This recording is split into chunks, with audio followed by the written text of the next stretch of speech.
Yan, good morning mga idol ha. Pasensya na, medyo na antala yung ano natin kanina, naputol eh. Medyo nagkaroon ng problema. Kaya ngayon, take 2 tayo. Take 2. Ready? Good morning mga idol ha. Ito po muli yung lingkod, si Boyet. Ay muling bumabati ng isang magandang umaga. Tulad pa rin naman ng dati, idol. Tayo naman magkukwentuhan lang na may kaugnayan pa rin sa mga napapanahong issue na mga napapanood natin sa ating mga YouTube. Alam nyo mga idol, kung isa kang YouTuber o vlogger, siyempre mga kapwa mo mga vlogger na nagko-content, pinapanood mo rin yan. Tulad ko, pinapanood ko rin yung mga kapwa ko, mga nagbablog. At isa na nga sa idol natin, si Idol Bungo, pinapanood ko yung kanyang mga pagbablog. Debunker siya eh. Shoutout sa iyo, man. Idol Bungo, Ganon din sa ating mga ibang idol dyan, ng mga nasa larangan ng Ghost Hunter at Ghost Explorer. Alam niyo mga idol, itong idol natin si Bungo, talagang kapag hindi mo nahuli ang kanyang estilo, talagang patuloy kang mabubuisit sa kanya. Tulad ko rin nung dati, siya ako sa nabuisit dyan eh. Pero inamin ko naman sa kanya at nag-message naman ako na ganon. Pero mga idol, pag pinag-aralan niyo yung kanyang ginagawa, masasabi nyo na talagang siya pala ay tama rin yung kanyang mga ginagawa. Kasi kumbaga, nabanggit ko na nga ito, kumbaga sa isang pabrika, refinery siya, siya nagre-refine ng mga video ng ating mga idol na inilalabas. Tama rin naman siya. Hindi pwedeng hindi siya mag-react dahil kasi yung mga video nga naman nakapubliko nakaano sa publiko. Marami nga naman makakapanood at isa na nga siya sa nakakapanood. Di ba? Kung ganoon sa publiko, may karapatan nga naman kahit sino na mag-react doon o gumawa ng comment. Tulad ako, kino-comment ko yung video niya tungkol sa pagdidebunk niya, di ba? Hindi naman siya siguro magagalit sa akin dahil alam din niya nasa publiko yung kanyang video. Ganoon lang naman yan eh. At saka kasi, tama yung sinasabi niya, meron tayong freedom of express. Kung ayaw mo nga naman, madebunk ka o i-private mo. Yung parang makakaano lang doon, yung mga kusino lang kakilala mo, yun lang makakapanood doon. At makakakita doon, mga friend mo. Pero kung nakapublic ka, kahit hindi mo friend, mapapanood yun. Walang iniwan sa Facebook. Sa Facebook, kapag ka nakapublic ka, lahat, kahit hindi mo kakilala, makikita at mapapanood yung... Kasi dadaan sa wall mo yan eh. Diba, minsan may dumadaan sa wall mo na hindi mo naman sa friend, hindi mo siya dumadaan sa wall mo yung kanya mga pinopost. Kaya may point siya na kung ayaw mo madibang ka, i-private mo. Diba, tama? Pero siyempre, yung mga idol naman natin na nagko-content, hindi naman sila magko-content nung sila lang makakaalam. Kaya nga sila nag-content para magkaroon sila ng maraming viewer, maraming follower.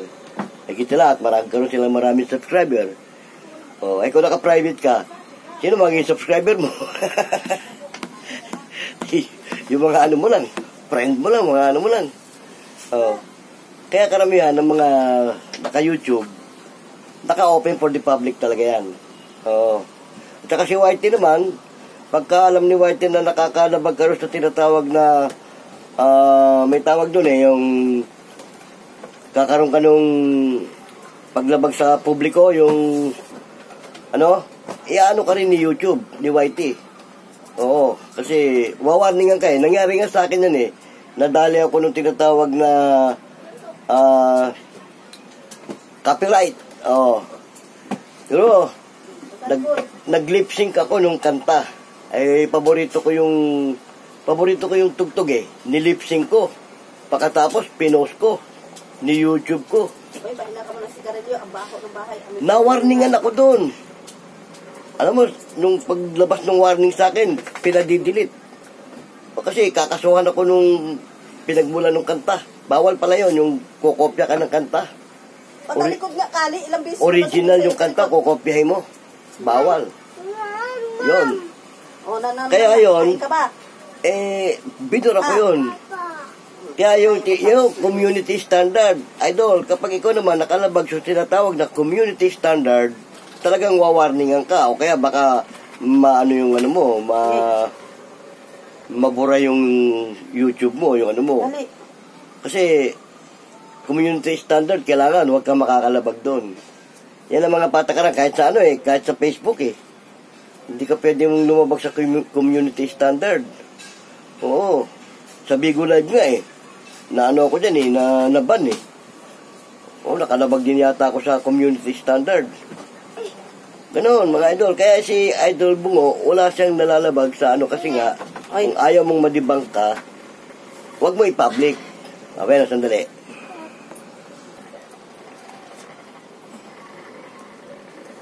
Yan, kaya mga idol, yung ating sistema, pare-pareho naman tayo mga sumusubaybay sa kanya-kanya natin mga idol, ay yung ginagawa ng ating idol na si Bungo, sakyan nyo na lang. Oo, unawain nyo yung kanyang ginagawa at pag-aralan nyo tulad ng ginawa ko. Pag-aralan nyo yung kanyang ginagawang pagdidibang doon sa mga idol natin para makita nyo rin kung tama ba yung ginagawa niya o hindi. Pero ako, pinag-aralan ko nga hanggang ngayon nga, sinusubaybayan ko yung kanyang pagdidibang May punto de vista naman siya mga idol. Hindi tayo dapat basta-basta magagalit sa kanya. Hindi ko siya kinakampihan kasi tayo mga vlogger, may kanya-kanya tayong mga linya. Linya niya yun Tama yung sinabi niya. Content ko to. Video ko to. Yun ang linya niya sa kanyang pagbablog di ba? Tulad ako, linya ko sa pagbablog ko, palibasa ako nasa larangan ng serbisyo publiko.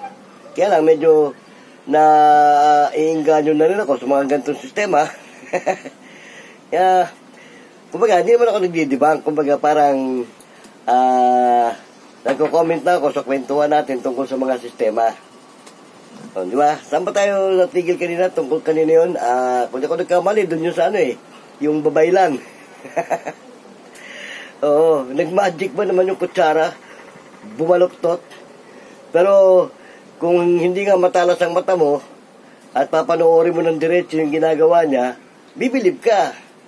Oo, kasi naman talaga, mga babaylan, meron niyang mga kakayahan minsan na meron silang kayang gawin na hindi natin kayang gawin na mga ordinaryong tao lang tayo. Kasi karamihan sa mga babaylan, nabanggit ko na yan sa una kong video, yung iba dyan talaga may kapangyarihan. Oo. May kakayahan sila. Sabi ko nga nababasa nila yung nakaraan mo at nababasa nila yung hinaharap mo Oo, ganun yan. Kaya yung ginawa kanina, pero parang, baski ako nag-doubt doon, bakit siya nag-magic ng kutsara? Hindi ko tinapos yun. Hindi ko na tinapos yung nung tungkol sa babaylan na yun. Pero susundan ko, papanoorin ko ulit. At kung makita ko yung kabuuan, baka sa susunod nating video, ay ikukwento natin ulit yung kung ano nangyari doon. Yan lang mga idol Kaya nga tayo, bilang mga vlogger, shoutout ka pala sa kapwa natin mga vlogger dyan, ano man ang larangan ng inyong mga pagbablog. Ako mga idol, hindi nyo ako kalaban. At ako, wala akong ayoko nung may nagagalit sa akin, ayoko nung magalit pang kayo sa akin, okay lang din. Basta, friend tayo lahat, mga idol ko kayo Wala ka akong pinipili Kasi pare-pareho tayo na sa larangan ng social media. At tandaan nyo mga idol, ng social media, huwag natin gagamitin sa kalokohan. Nabanggit ko na nga yan kapag nakalabag ka doon sa tinatawag na community standard di ba? Mapapaul ka ron, mapapaul ka. Yung mga copyright na sinasabi, lalo sa YouTube, huwag ka magka-copyright. Pagka nag-YouTube ka at may background ka music, kung hindi angkop doon sa yung music na naka-backup sa'yo, maka-copyright ka ron. Diyan nga ako na-copyright dun sa music meron pa akong copyright na nangyari. Nung libing nung pinsan ko, class na libingan yun binidyo ko. Ngayon, nung habang binibidyo ko yun, binakapan ko siya. Binakap ko, Scorpion Paborito ko yung mga, kasi dati akong rocker. Nung bata-bata pa ako, mahilig ako sa mga slow rock music. Binakapan ko yung libing ng pinsang ko. Nung in-upload ko na yun, na-copyright ako dun. Oo. Ka-copyright ka kasi pagka may music na ano eh. Marami akong best na copyright. Yung yung Christmas party namin sa barangay. Oo. Di siyempre may mga nagsayaw, may mga ano eh, yung tawag yun, yung program eh. Binidyo ko ngayon. Naka-copyright ako sa music din. Kaya sabi ko, paano ko ibibidyo ng walang music yan eh? Nagsasayaw nga. O, di ba? Kinunan ko ng ano. Pagka ganun, hindi pala pwede yun sa YouTube. Dapat yun sa Facebook lang siguro. Oo. Eh, sa YouTube ko pinasok eh. Naka-copyright ako. Kaya yun, akala nila yung ganito paggagawa ng content, basta-basta lang to. Hindi. May mga sinusunod na ano yan, na sistema. Kaya lang, ang YouTube naman, wala naman silang pakialam kung scripted yung ginagawa mo. Wala silang pakialam doon. Kasi ang ano ng YouTube, huwag ka lang lalabag doon sa community standard. O yung halimbawa, yung mayroon ka ng sisiraan tao, etc. kung ano-ano. O, yun, labag yun sa community standard yun. Tsaka yung kukopya ka ng nanakawin mo yung video ng medyo, tapos pagkikitaan mo sa sarili mo, bawal yon. Tama si Idol Bungo doon. Hindi niya ninanakaw yung video nyo para pagkakitaan o ano. Yung kanya, dinidebunk lang niya yun. Ang masama, yung ninakaw mo yung video ng tao, wala kang pahintulot doon sa gumawa ng video, pagkatapos inilabas mo sa ganun. Oh. Siyempre, yung mismo may-ari ng video, magagalit siya yun. Kaya nga to, yung pagko-comment ko sa ano ni Idol Bungo, wala man ako pinapakita mga video tungkol sa sistema ng mga pinapalabas niya. Hindi ako marunong nun eh. Tsaka wala akong equipment. Oh. Eh hanggang kwento lang. Oh, di ba? Anyway, kung kwento man yan, eh, nasa sa inyo na yun. Tuloy natin yung iba nating paksa. Alam niyo ba mga idol, sa totoo lang, tayo mga nasa larangan ng social media, ang pangunahin natin layunin, makapagbigay ng magandang impormasyon sa ating mga viewer, follower, higit sa lahat, sa ating mga subscriber, di ba mga idol? Yan ang layunin natin bilang mga vlogger, makapagbigay ng magandang impormasyon. At sa totoo lang, marami tayong mga idol na mga vlogger dyan, na lalo ko nung nasa karsada, yung gumagala. Pag may mga accident involved o incident sa mga karsada, bago dumating yung mga tunay ng tiga-media para kunan sila ng, nauna pa yung mga vlogger nating idol eh. Oo. Kasi, sa pagbablog nila, gumagala sila, nagagawa sila ng content. May nadaanan silang ganun. Tulad ako, may nadaanan ako minsan na may pangyayari. Imbis na gagawa ko ng content na iba, kinontent ko na yun. Kasi, legal information naman din yun. Kasi para makarating sa mga kinaukulan, yung mga pangyayari. Sa totoo nga yan, yung mga vlogger natin, mga idol, una pa tayo nakakapagbigay ng informasyon sa mga kinaukulan. Pag kami nadadaanan tayong dapat iparating sa mga kinaukulan, di ba? Ganun ang trabaho natin bilang mga vlogger. Basta huwag ka lang lalabag doon sa community standard. Tsaka huwag ka lang magka-copyright. Yan. Kaya yung ni Idol Bungo, hindi ko siya kinakampihan, meron siyang point na wala siyang nalalabag. Although, nakakasakit nga lang minsan ng damdamin dahil kasi, lalo sa mga idol natin yan na talagang diehard follower, doon sa kanilang mga idol, nasasaktan din sila doon sa ginagawa ni Idol Bungo dahil nga, parang hindi nila matanggap. Pero kung uunawain nila at pag-aaralan nila yung ginagawa ni Idol, makukuha rin nila yun. Tulad ako, dati. Nabanggit ko na nga yan. Dati rin akong buisit sa kanya at asar sa kanya. Pero nung nakita ko na pag-aralan ko yung sistema ng ginagawa niya, meron siyang punto, di vista. Shoutout sa'yo, Idol Bungo ha. Ito hindi ko dinidebunk yung video mo na pinapanood ko. Inaano ko lang, parang kinukwento ko lang yung sistema. Oo. Pero, baka isipin naman ng mga ibang idol natin na nakakapanood dito, kumakampi ako sa iyo. No, mga idol, hindi ko kinakampihan si Idol Bungo. Inaano ko lang din, parang sinishare ko lang din sa inyo yung mga naging karanasan ko nung una na nagalit din ako sa kanya. Oo, nabuisit din ako.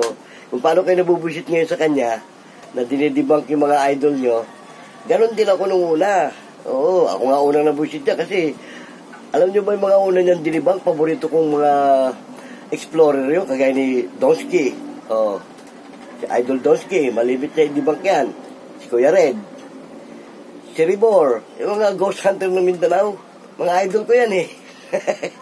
Kaya nga nung una ko siya napanood na dinidebunk niya yan eh, sabi ko, sino ba itong taon to? Nakikialam to. Oh, di ba? Ganon din ang tendency nyo, nakikialam siya, di ba?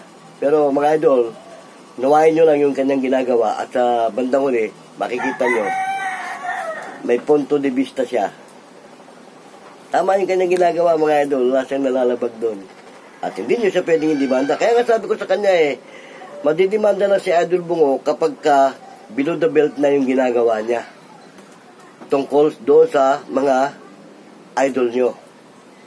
Wala naman siyang ginagawang below the belt eh. Binabase lang niya pagdidebunk niya doon sa pinopost niyang video na galing din doon sa mga idol natin, di ba? Wala naman siyang nagiging below the belt na ang pintas ko lang, idol. Pintas ko lang sa'yo, Idol Bungo. Medyo cool ka lang, men. Sinabi ko na sa'yo nung una pa eh. Cool ka lang. Ka masyadong hot. Napapansin ko kasi sa'yo, men. Talagang minsan, dumarating yung time na nagmumura ka, men. Pero dapat bawasan mo yun, men. Cool ka lang. Yun lang parang napansin ko sa'yo na pag medyo uminit ka na rin. Sabagay kasi bata ka pa kasi kaya yung mga ganyang edad mo talagang mainit yan. Nadaanan ko yung ganyang edad na madali ako mag-init. Yung mga ganyang edad rin talagang madali mag-init yan eh. Kaya doon sa mga idol naman natin dyan na mga may edad na, kung nakikita nyo gano'n ang kanyang reaksyon, ride on ka lang. Ako nga palibasa senior na rin ako, laylo. Kapag nagkakaedad tayo, medyo nababawasan yung hot natin. Kaya si Idol Bungo, in the long run, pag nagkaedad na rin yan, maglalaylo din yan. Diba, men? Tuloy natin, yung tungkol sa babaylan na yon. Yung nga, mga idol, sabi ko sa inyo, yung mga babaylan na yan, karamihan yan sa mga parting probinsya mga babaylan Pero pag dito sa syudad, yan yung mga manggagamot, mga albularyo.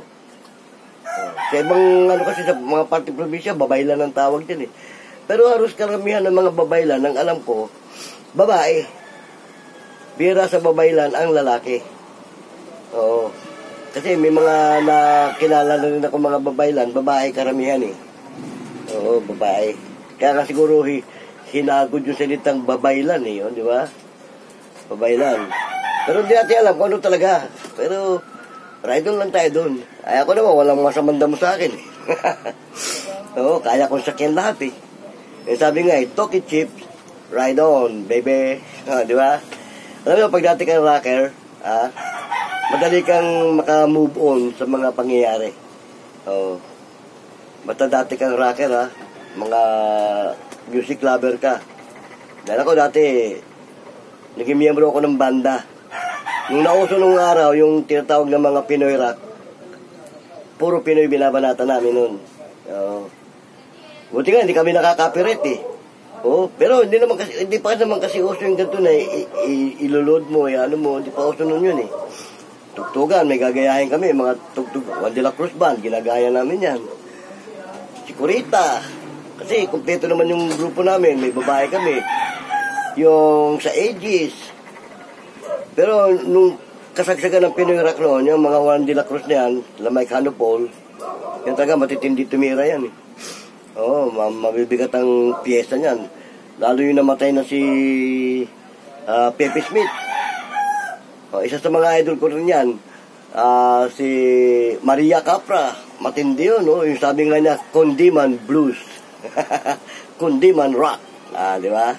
Yan ang mga tirada ni Maria Capra. Yung kumanta ng Bote Diario. Di ba? Ganun. Kaya lang, nung bandang uli na, siyempre, lumagay tayo sa tahimik, nag-asawa tayo, medyo nagkawatak-watak yung grupo. Yung isa naming kagrupo, nasa Amerika na ngayon. Pero ayaw ko, one-man band yata siya doon, nag-continue siya doon eh. Pero yung grupo namin, yung iba, wala na, nagkanya-kanyang biyahe na, iba-ibang trabaho na. Tulad ng inyong lingkod, napunta ako sa pintor. Naging pintor ako. Nagkawatak-watak kasi ayaw nga nung misis ko na ganyan. Yung kapatid naman niya noon, kontraktor ng pintor, napasama ako doon. At nung matuto ko't masanay ako, isa ako sa ginawa niyang parang pinaka-lead, leadman ng pintura. Pag may kontrata sa ibang ako dinidestino niya para mag-handle ng tao.